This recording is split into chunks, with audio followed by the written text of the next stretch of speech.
coast seemed clear.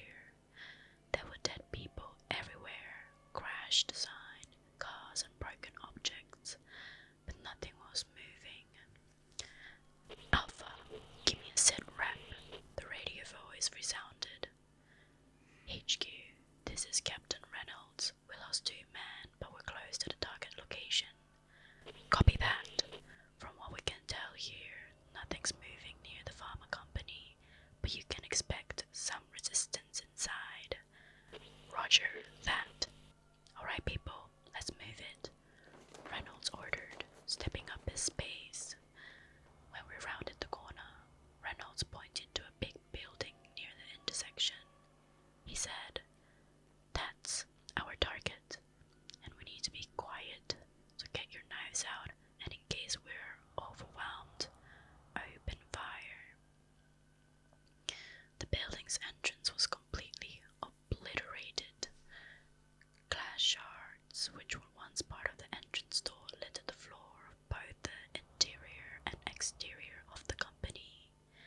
As soon as we stepped on the glass, it made a crunching sound.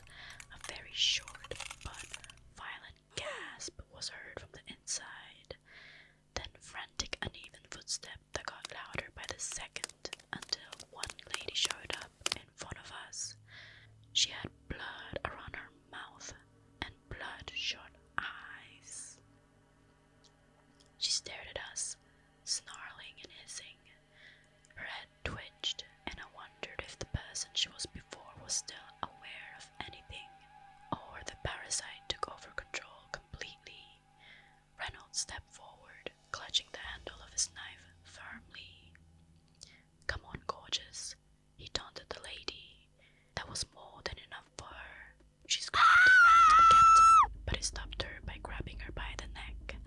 She flayed her arms, trying to reach him, still having a bloodthirsty expression on her face.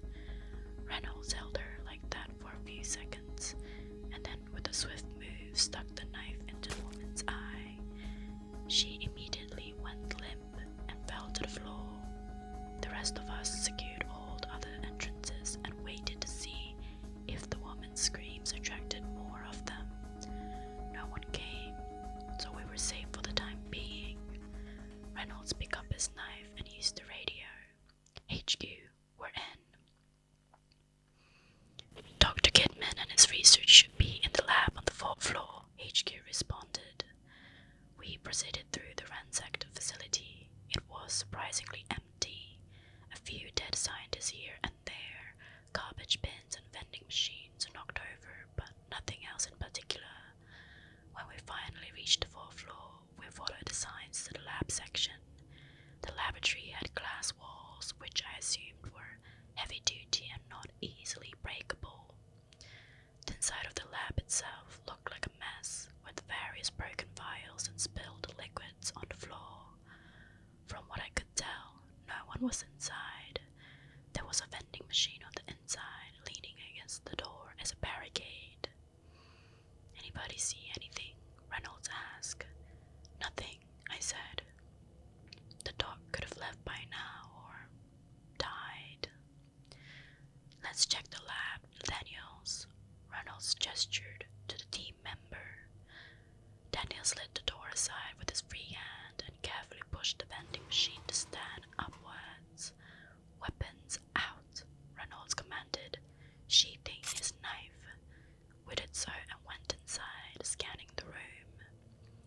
"Dr. Goodman," Reynolds called out with his gun raised. "We're here to rescue you. Are you here?"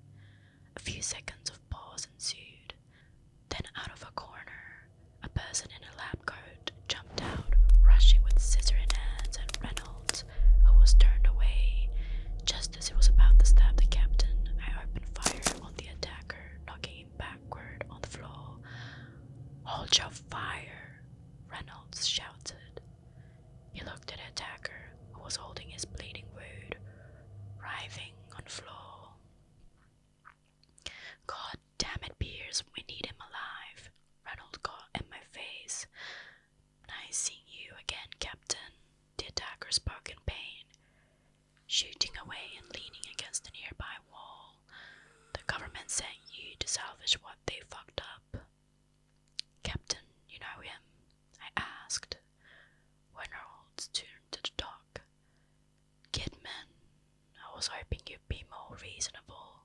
said. "Give us what we came for and we'll provide you with first aid."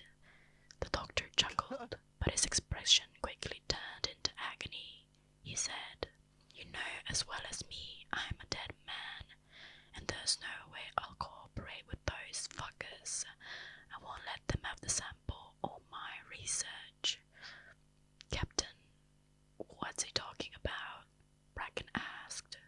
The captain didn't respond. To this, the doctor let out a short laughter and said, "Oh, you poor bastards. Did it even tell you?" "Tell us what?" I asked impatiently. "You're not here to rescue me or find a cure," he responded. "Your real objective was to secure a sample of T.Condi and steal my research so that the government can continue to weaponize the parasite." "Shut up!" Reynolds yelled at Goodman. The doctor continued, "But you're too late. I already destroyed everything. Research, samples, all gone." "You destroyed them?" Reynolds was furious. The doc chuckled painfully again. "Look around you. This is the future that the government wants for the entire nation. They're not interested in a cure, and why would they be? The whole purpose of the parasite is to control the people. It's too valuable for them to just let it go." Is this true, Captain?" I asked. Reynolds kept quiet, to which the doctor laughed again. He started wheezing loudly. "Just like me, you were used," he said before closing his eyes and sliding sideways on the wall, going completely limp. "Captain," I called out again. "We have our orders," Reynolds responded. "What the government does with this is for the greater good of the nation." "Greater good? Have you not seen the thousands of innocent dead people by now? Women, children, how is this for the greater good, Captain?" "I won't argue with your peers. You can follow your orders or you can die here. Your choice." But by this moment, white-hot rage was boiling inside me, and I simply pointed my gun at the captain, which he did right back at me. I can't allow you to do this, Captain," I said, my hands shaking. "I'm warning you, peers. Stand down," he said, looking impatient but in control of emotions. We had a stare-off for what felt like hours. I expected the captain to simply shoot me, since to him the mission always came first. I had completely even forgotten about my teammates, and then another gun was pointed to the side of Reynolds' head. "Drop the weapon, Captain," Bracken said. Daniels went to the other side and pointed his own weapon. Reynolds eyed each of us as if he was weighing his option. "Don't do this, Captain," I said when I saw the indecisiveness in his eyes. He stared at me, his weapon gripped harder than before, veins bulging on his temple, and then he just lowered the gun, allowing Bracken to confiscate his gun. Just then, the radio crackled to life. "Alpha, what's going on over there?" Reynolds stared at me coldly and said, "If we don't secure the sample, there's no evac. Let's find a sample and go home." "Alpha, respond," HQ said again. I ripped the radio away from Reynolds and threw it on the ground, stomping on it. "You stupid mother..." Reynolds shook his head. "Face the wall over there," I gestured with my gun. "Are you joking?" "Face the fricking wall," I shouted. Reynolds obeyed, placing his hands on the opposite wall. "Daniels, cuff him," I said. Daniels cuffed Reynolds to the radiator and stepped back. "You're making a big mistake." The captain jerked his cuff hand effortlessly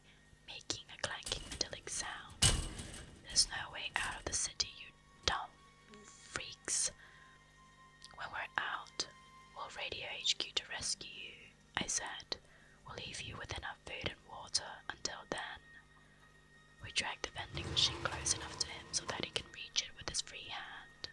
The remaining three of us turned around, ready to leave. "Don't leave me here, you son of bitches," Reynolds scoffed. "I'll find you and I'll kill you all. You hear me? I'll kill you." We ignored him and waltzed out of the building, while his cursing and yelling followed behind. When we were finally out, the rain had started. "So, what the frick do we do now?" Bracken said, stepping into the rain and turning to us. "There's gotta be a way out somewhere, a place they're not observing," I responded, not believing my own words. Just then, a voice came over the radio, but it wasn't HQ. Chapter 4, Clock Tower. "This is Agent Taylor's. I'm in the clock tower and have survivors with me. We'll be leaving the city in 4 hours. If anyone's alive out there, get to the tower ASAP. Repeat, we'll be leaving in a few hours. After that, you're on your own." We listened to the voice over the radio carefully, hanging on every word. "Well, goddamn, this couldn't have come at a better freaking time," Daniels grinned. "Hold on, this could be a trap." Bracken shook his head. "Well, trap or not, we really have no choice right now," I told him and leaned into my radio. "Adrian, do you copy?" No response. "Adrian, do you copy?" I repeated. "Maybe it's a one-way radio," Daniels shrugged. "Well, either way, let's go and check it out," I said. "It's either that or we die in the city. HQ want to help us." The drizzle outside quickly turned into a downpour, which worked to our advantage, since we could move faster without alerting the infected to our presence. The clock tower was on the other side of the town, so we had a long way to go. Night fell soon and the rain showed no signs of subsiding, but we pushed on. There were a few stragglers here and there, but we were able to get past them without being noticed, so the only problem we encountered up until then was when we reached the main street leading to the clock tower. We were on an elevation above the street and were able to overlook our path to the tower. The clock tower rose high from a distance. Its giant handle stopped on 9 hours and 25 minutes. The road between us and the tower was littered with hundreds of zombies just standing there with no particular reason. The reindeer resounded again. "This is Adrian. We're at the clock tower and we'll be leaving in 3 hours. If anyone's alive out there, try to make it before then. After that, you're on your own." "Adrian, do you copy?" I tried again, but no response.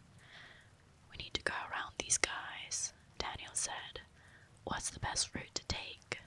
"Let's slide down this hill and then we can take a detour," Bracken responded. I observed the slope in front of us. It looked a little risky but doable. The bottom had a muddy pond, so the landing looked safe. I nodded. Without any hesitation, Bracken stood up and approached the muddy slope. With careful footing, he started to slide down. Daniels and I watched as Bracken balanced himself perfectly all the way down until reaching the bottom, falling waist deep into the pond of mud. He then gestured for us to follow. "You go first," I told Daniels, and he slid down a little less graciously than Bracken, but still reached the bottom safely. It was then my turn. I took position on the slippery slope and slid down, gaining speed as I went further down. Then I fell into the muddy pond, managing not to dive under. "Alright, let's," I started and then stopped.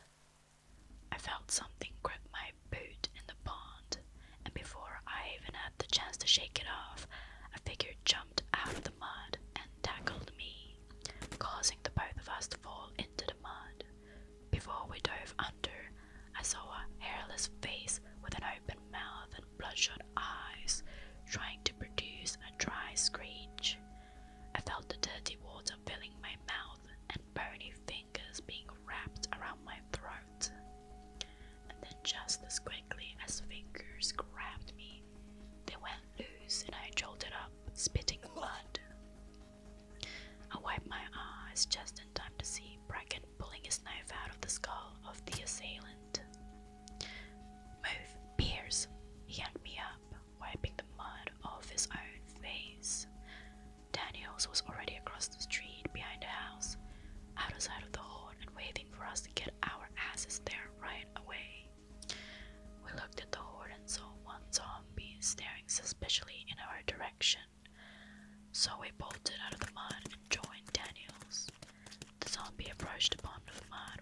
us before. Sniffed, hissed, looked around and then turned and left. I spit the remaining mud, which was in my mouth, and cursed. That was too damn close. Bracken scoffed. We took a detour, which was relatively safe, save for my handful of freaks here and there, which we managed to sneak past. In about 20 minutes or so, we had finally emerged from an alleyway and reached the clocking tower. In about 20 minutes or so, we had finally emerged from an alleyway and reached the clock tower. There was a massive wooden door at the bottom, with a couple of zombies walking around. The three of us split up and took care of the zombies with knives before they could hear or see us. I knocked on the door loudly. No response. I knocked again. "Hey, we heard your broadcast," Daniel shouted. "We're just looking for a way out." We waited some more, with only the sound of rain accompanying us, and then the sound of the door unlocking came from the other side. The door opened a crack, and a teenager stood there timidly, observing us behind the door. "Hey," I said softly. "We're not gonna hurt you. We heard your podcast. We're looking for a way out." He didn't respond, but instead looked at my teammates. "We're not the government," I said, suddenly realizing armed soldiers didn't really make a good first impression. The boy hesitated for a few seconds before swinging the door wide open and motioning for us with his head to come inside. "Alright, get on." He shut the door, muffling the rain outside. The place inside was ransacked, and the salvaged items were used for a barricade on the windows. Inside were two more teenagers, boy and girl. "I'm Adrian," the boy who let us in introduced himself. "This is Clara and Tom. Hey, can you put those guns down? You're making me real nervous." "Adrian, we heard you over the radio. You said that you were leaving the city. You know the borders are guarded, right?" Bracken said. "We do," Clara nodded. "Adrian has a friend who's gonna pick us up with a chopper." "Chopper?" Daniel frowned. "That's a rich friend you got there." "Guess you could say that," Adrian said. "We need to be on the rooftop of a nearby building soon. Having connection is pretty useful, huh?" "This city is surrounded by military. The chopper won't be able to enter the city, not to mention getting out." I shook my head. "My guy is the military. Relax, all good. We'll be out of here in no time." Adrian smiled. I sighed, suspicious of the whole situation. How is it that a guy who's no older than 18 had connection with someone who pilots a chopper in the army and is able to get them out of a quarantine zone? But I decided to go along, since we had no other choice right now. "So, how long until your guy gets here?" Bracken sat on a nearby bench. "He'll radio us when he's close. Shouldn't be long now," Adrian responded. We spent the next couple of hours waiting, talking to each other and trying to make the time go by faster. I contemplated everything we had been through so far and wondered what Captain Reynolds was doing at this moment, and if he was still handcuffed in the pharma company. And then suddenly a voice came over the radio, jolting me back to reality. "Adrian, you there?" the voice said. Adrian rushed to the radio and picked it up. "Yeah, still here. You coming?" "Yeah, be there in a few. Get to the landing zone." "Let's go." I stood up and went to the door. "You guys stay behind us," Daniel said to the teens. I opened the door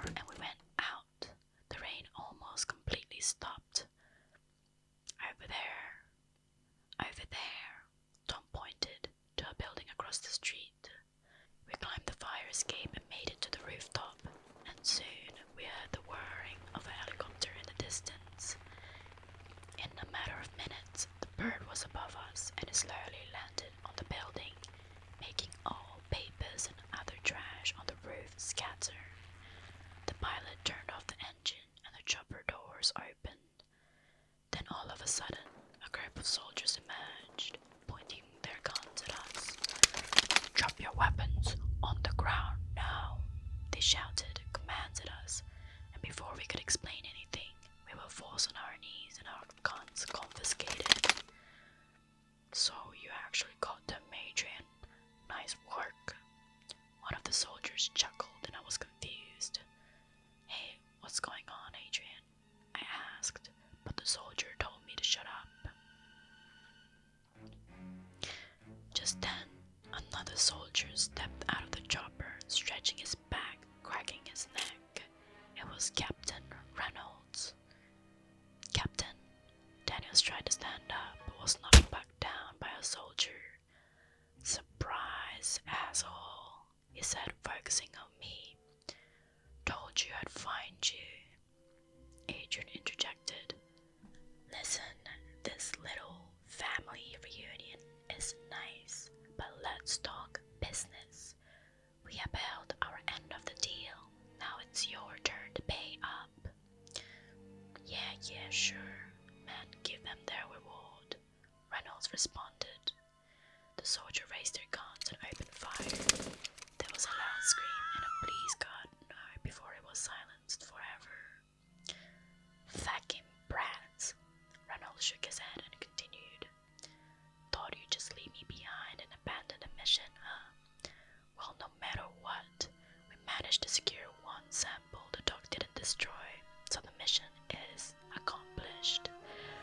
But we can just let you go home. No. Not after what you pulled at the farmer company.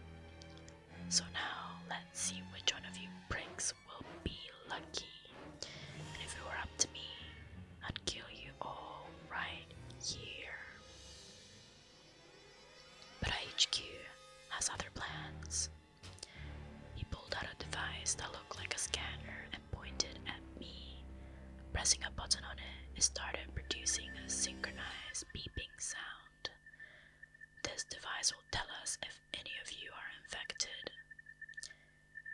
He held the device, trained on me for what seemed like forever, and my heart felt like it would jump out of my chest in anticipation of what was going to happen. And then the scanner started to beep violently, and a red light on the front started glowing. Reynolds lowered it and smiled. Well then, he said, looks like we got ourselves an infected one. To be continued. Wow, I am intrigued. It's left me on a cliffhanger. Can't wait for the next episode. And today I dressed up as a vampire, inspired by this comment of someone who said they would love to be my gay vampire friend, my GVF. I thought it was just funny. It made me chuckle, so I thought to dress up as a vampire today. I don't know if any of you guys watched Vampire Diaries, but today I'm definitely inspired by Catherine or Katerina.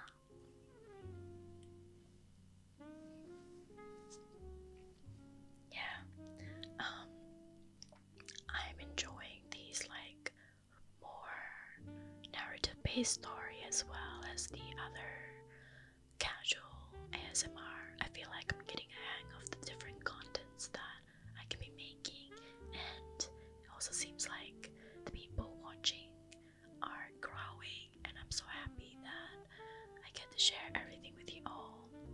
I decided to keep all the nicest, keep all the ratings to after the story, just for those who would like to chat with me and listen.